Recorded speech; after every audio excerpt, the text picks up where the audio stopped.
Hace algún tiempo que circulan rumores sobre la red, pero creo que soy el primero en investigarlos a fondo.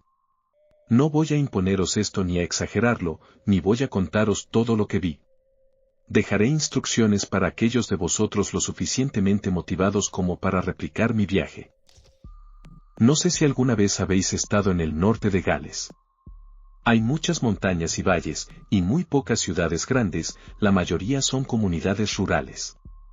Visité a un amigo en Bangor un par de veces, así que conocía el camino a la costa. Desde allí, era cuestión de dirigirse al sur, hacia las faldas del monte Snowdon. Tardé un tiempo en encontrar el antiguo edificio de investigación. Ha estado abandonado durante años, por lo que la dirección no estaba en mi navegador. Pero un par de lugareños que estaban de excursión me indicaron la dirección correcta. Es fácil perderse en esas carreteras rurales. Efectivamente, allí estaba el letrero del que había leído. Las palabras originales, Gwynedd Clamart Research Center, apenas visibles a través de la capa desvanecida de pintura negra que había sido rociada sobre el cartel. En su lugar, simplemente se había garabateado, fin. Pasando este encantador exterior, subí por un camino estrecho donde los setos crecían altos y enredados con malas hierbas. No me refiero a estrecho como, ay, será incómodo si me encuentro con otro vehículo viniendo en sentido contrario. Me refiero a apretar los dientes todo el camino porque puedes escuchar los arbustos raspando los lados de tus oídos, así de estrecho. La superficie de la carretera se convirtió en grava y luego se inclinó bruscamente hacia arriba. Mis neumáticos patinaron, las tripas del coche crujieron dolorosamente, y rápidamente se hizo evidente que no iba a lograr subir. Di marcha atrás la corta distancia que había logrado y aparqué, echándome la mochila del portátil al hombro y guardando en el bolsillo la linterna de mi padre. Era una mañana bastante gris, y no tenía idea de en qué estado estaría la iluminación del edificio. Abotonándome la chaqueta, subí la colina. La puerta principal no estaba cerrada con llave, pero decidí comprobar el perímetro. Era tal como se describía en la publicación original en línea. Ventanas tapiadas, sin líneas telefónicas o eléctricas visibles que alimentaran el edificio, y la envoltura exterior cubierta casi por completo con grafitis. No había vehículos a la vista, y las cámaras de CCTV simplemente colgaban inertes y muertas en sus jaulas. Suficiente para mí. El interior estaba oscuro, como había anticipado. Encendí la linterna y la pasé por las paredes sucias y el suelo polvoriento. Extraño que pareciera tan inalterado. Uno pensaría que sería un paraíso para ocupas, o al menos estaría lleno de agujas usadas y envoltorios de condones, como suelen estar la mayoría de los edificios abandonados. Los grafitis seguían presentes, pero parecían más indecisos. Estaban espaciados y se desvanecían a medida que avanzaba por el pasillo. Finalmente, se extinguieron a pocos metros del mostrador de recepción. Los adolescentes locales obviamente habían perdido el valor. Encontré la caja de fusibles detrás del mostrador y accioné algunos interruptores a modo de prueba. No pasó nada. Si los fusibles estaban todos quemados o si no había electricidad en absoluto, no lo sabía, pero definitivamente no tenía la capacidad para arreglarlo. El correo electrónico que había recibido al respecto especificaba que no me preocupara por el suministro eléctrico, pero, y llamadme cobarde si queréis, dada la opción entre luces funcionando y moverme a tientas por un edificio oscuro y aislado por mi cuenta, preferiría lo primero. Después de subir por la desnuda escalera al siguiente piso, pude guardar mi linterna. Las ventanas aquí no estaban tapiadas, y grandes conos de luz solar se habían filtrado a través de los marcos vacíos. Lo único espeluznante de este lugar era lo ordenado que estaba. Una capa de polvo cubría todo, y los pocos muebles que quedaban estaban apilados en las esquinas de la habitación, pero literalmente no había señal de alteración humana. El tipo de lugar que un explorador urbano mataría por encontrar, sin duda. De hecho, me sentí casi incómodo allí.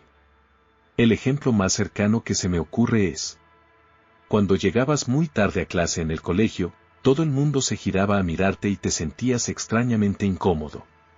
Bueno, yo estaba sintiendo la misma sensación en el estómago cuando encontré la habitación. Era tal como describía el correo electrónico. Una gran oficina de planta abierta con marcas en el suelo y el techo donde antes habían estado los cubículos, y un gran arrecife de sillas de oficina enredadas en una esquina. Solo había un escritorio en la habitación, pegado a la pared del fondo. A medida que me acercaba, noté que, a diferencia del resto del edificio, estaba completamente libre de polvo. Saqué el portátil de mi mochila y lo puse sobre la mesa.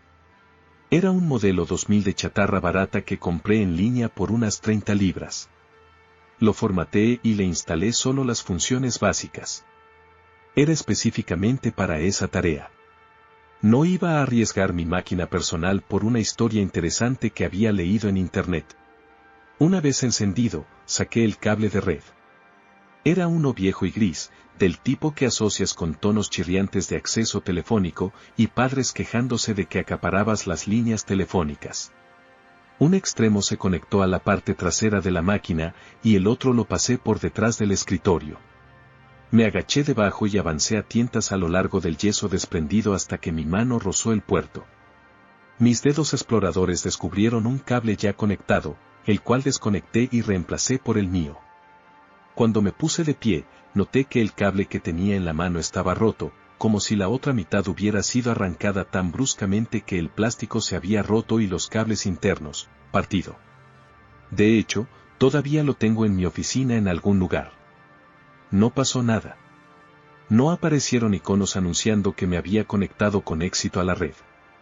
Y el pequeño símbolo de intensidad de señal en la parte inferior derecha de la pantalla insistía en que no estaba en línea.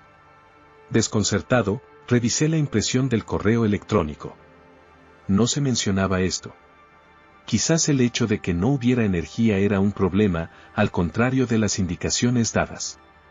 Abrí la ventana de comandos e intenté enviar un ping. Un ping, por cierto, es el tipo de mensaje de eco que el ordenador puede enviar para probar la conexión. Rebota o recibe una respuesta de otras máquinas y servidores en la misma red que tú. Para mi sorpresa, recibí 2 o 3 respuestas automatizadas. Estaba en línea, claro. El siguiente paso dado era Internet. Mi página de inicio estaba configurada en Google, pero extrañamente el programa pasó unos buenos minutos en una pantalla blanca en blanco antes de redirigirme a un motor de búsqueda diferente. Era similar a Google en su minimalismo, fondo vacío con una barra de texto central, pero la dirección era www.patriotsearch.com en lugar del logotipo de texto de Google. Había un simple dibujo estilo boceto de un soldado con rostro estoico sosteniendo una bandera británica en una mano y una estadounidense en la otra. La palabra, Semper Fidelis, estaba grabada en su casco. Intenté ir a YouTube, pero la página se cerró brevemente antes de redirigirme de nuevo al sitio web de Patriot Search. Se me secó la boca al hacer clic en la opción de búsqueda y dirigirme al sitio web de BBC News. Esto, al parecer, seguía en línea. La Segunda Guerra Civil Americana crece en tamaño e intensidad. Tropas estadounidenses redesplegadas de Afganistán, Egipto y Turquía para defender su propio suelo. Francia y España tambaleándose después de que terroristas detonen un dispositivo termonuclear en sus fronteras.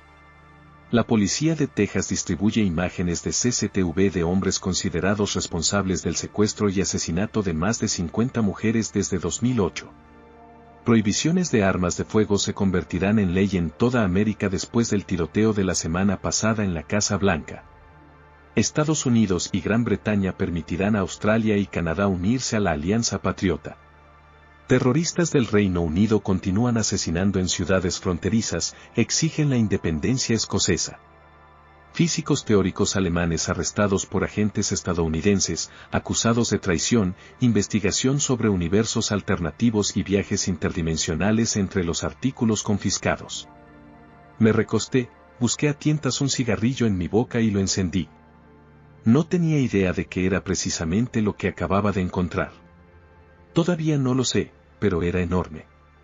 ¿Algún tipo de realidad alternativa? ¿Noticias del futuro? Parece demasiado grande para ser un truco. De todos modos, como me había dicho el correo electrónico, esta red, este otro Internet, era una superposición entre nuestro mundo y otro. Volví al sitio web de Patriot Search.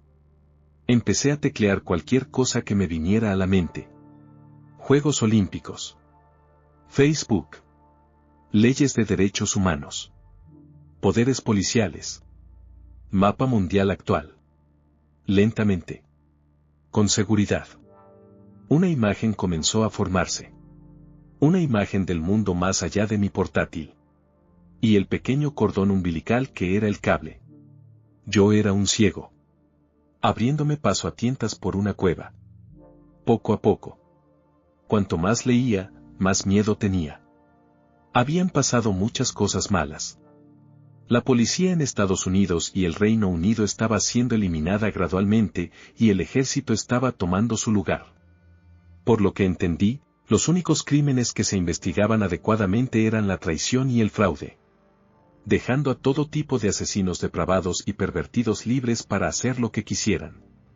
Algunos incluso habían ganado seguidores. Me topé con un sitio web dedicado a alguien llamado el Carnicero del Astillero. Tenía una galería de imágenes y vídeos en la barra lateral y las cosas que vi me hicieron sentir náuseas. El mundo estaba superpoblado, pero no como el nuestro. Londres estaba rodeada por barrios marginales, el tipo de lugar que no esperarías encontrar fuera de un país del tercer mundo. Y algo le había pasado a la ciudad de Nueva York.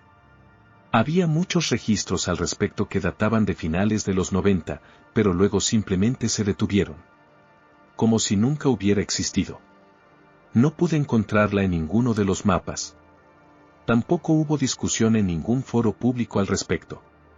No estoy seguro de si es un ejemplo aislado, o uno de muchos lugares que oficialmente dejaron de existir. Pero si alguien decide buscar por sí mismo, entonces es algo interesante de investigar. Un pitido agudo me sobresaltó. Había dejado la unidad de comandos abierta después de probar mi conexión. Me estaba notificando un ping de eco. Reabrí la ventana y, efectivamente, había recibido un ping momentos después. Un segundo ping apareció en el feed, de una fuente diferente, aunque la IP figuraba junto a la notificación.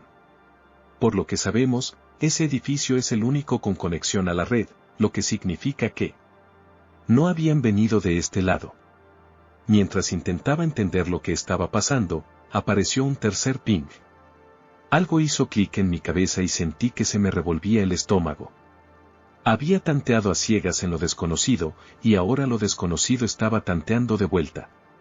Personas de este otro mundo habían sentido mis torpes investigaciones y, a su vez, nos estaban investigando a nosotros. Fue entonces cuando mi portátil se volvió loco. El ratón dejó de responder a mi uso. De hecho, el puntero desapareció por completo de la pantalla. El navegador de Internet se congeló instantáneamente y luego me redirigió a otro sitio web. Una pantalla blanca en blanco que, cargada casi al instante, comenzó a cargarse un archivo en la máquina. Su icono, un globo ocular pálido y sin pupila, y su nombre, un espacio en blanco. Aunque no me preocupaba mucho el bienestar del portátil, la idea de que algo de este otro lugar se abriera paso en mi realidad era extrañamente horripilante. Me puse de pie de un salto, y justo cuando la descarga alcanzó el 75%, arranqué el cable de la pared. Un chillido de estática salió de los altavoces del ordenador, y la barra de descarga tembló, congelada en pantalla.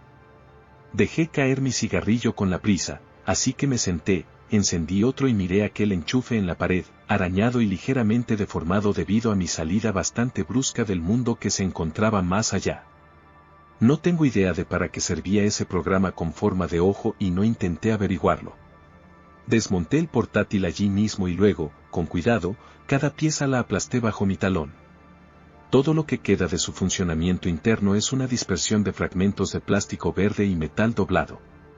En cuanto a lo que depara el futuro al antiguo edificio de investigación climática, no tengo ni idea. Los consejeros de Gwyneth han estado hablando de demolerlo durante años. Y quizás algún día, se pongan manos a la obra y lo hagan. El enchufe, una pequeña ventana a lo desconocido, sigue ahí. Si intentan hacer contacto, ignoradlos. Y si intentan pasar, negarles el acceso.